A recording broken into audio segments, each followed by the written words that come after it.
the letters of the alphabet can be bent with my bare hands to write any story and express how my pain became scars that people admire like masterpieces in a museum.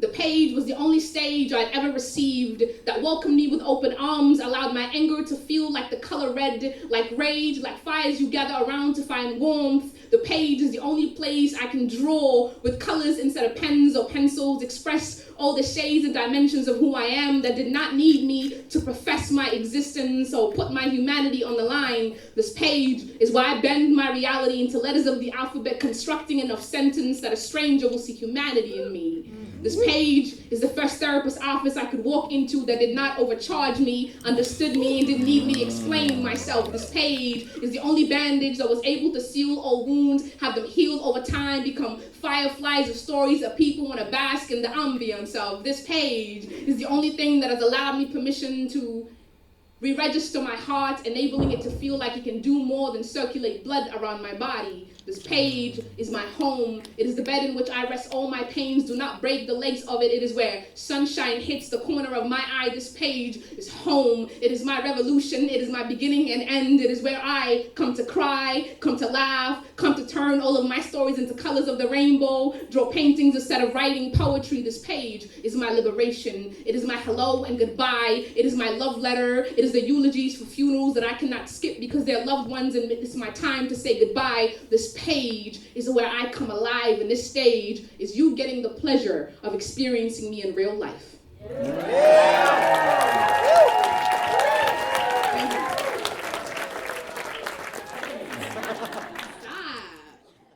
There's those moments where she's sitting across the coffee table from you and her hands are moving in time to the words she's speaking like a carefully choreographed dance.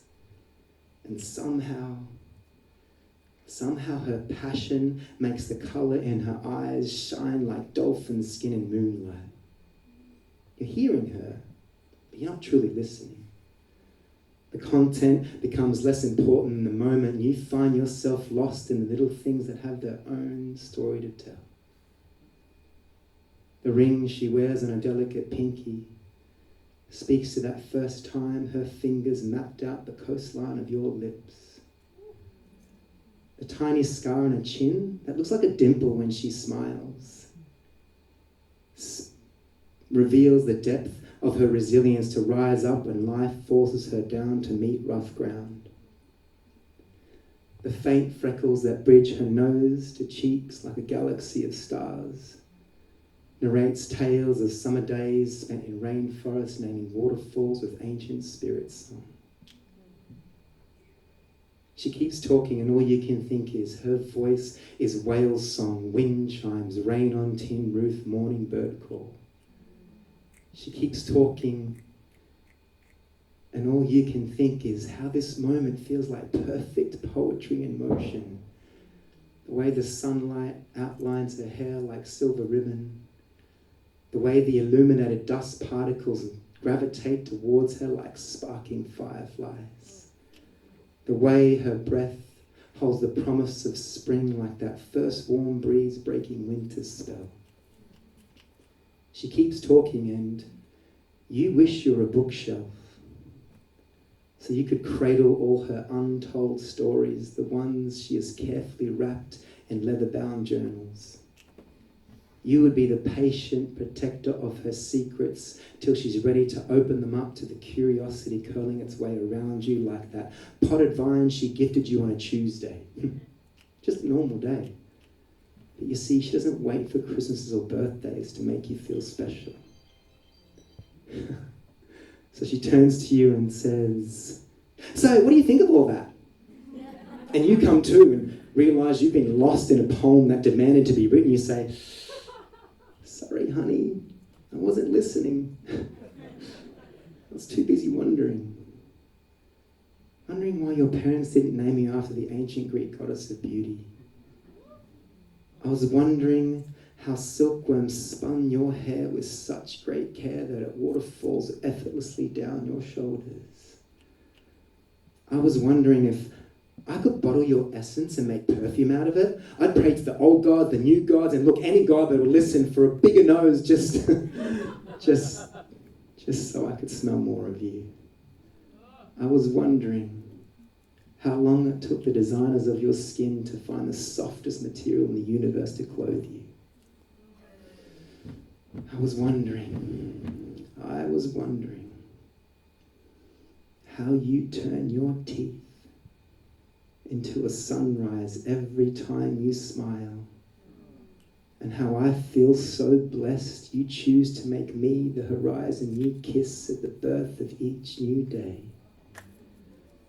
And instead of getting annoyed that you weren't listening to her, with glistening mist in her eyes and that smile that never lies, she cradles your face in her chai latte warmed hands and says, "Fuck, I love you."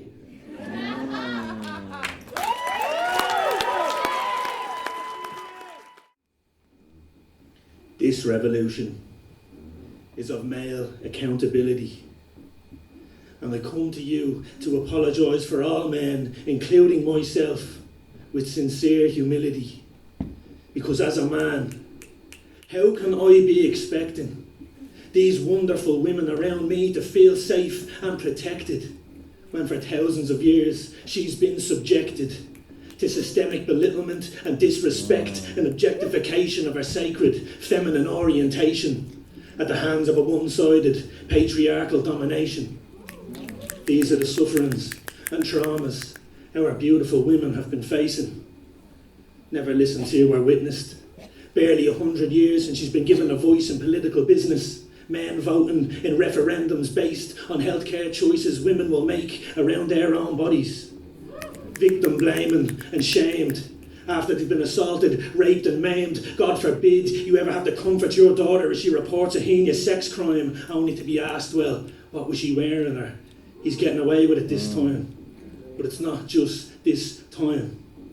It happens every single day.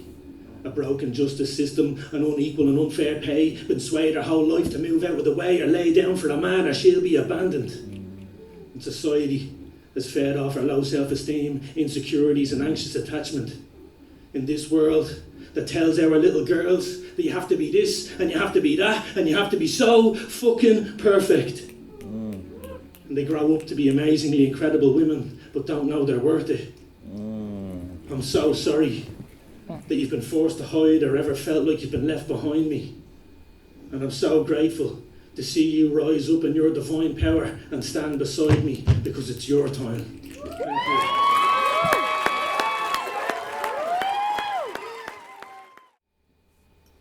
Today I am hopeful. I am hopeful because I have seen the future. A time beyond this present moment, and I tell you it is full of light, law, knowledge and dreaming that were once thought lost. You see, history can be hidden, tainted and skewed, but DNA remembers, our souls remember, this land remembers, and every embrace our bare feet make with the earth, we dance with the Creator Spirit. And over 60,000 years of tradition. Oh yes, I have seen the future. In the greetings spoken by a young black man, retraining his tongue to wrap around the language his great-grandmothers were forced to forget. Honouring our old people, who although bore the muzzle of racism, gifted us with these words, and these words will make a home in his children's mouth, and thus our way continues. I saw the future blossom into an existence, in a young woman's determination to unleash herself from the narratives shackled to her identity, because culture and shame are not synonymous, and she'll be damned to see the dreams of her ancestors taken by society's expectations, realizing on the journey of self that who she is a bottomless billabong forever filled in tomorrow's today. Our publicized grief is replaced with celebration. Words like repatriation and genocide become distant memories of battles fought in yesterday's war. Unity is one and we are many. Justice is just that. Strength becomes us. The law of the land becomes the law of all. The future is melanin, the color palette the Creator draws from when painting our skin. And at times it may be mixed with other tones. The base layer was always black.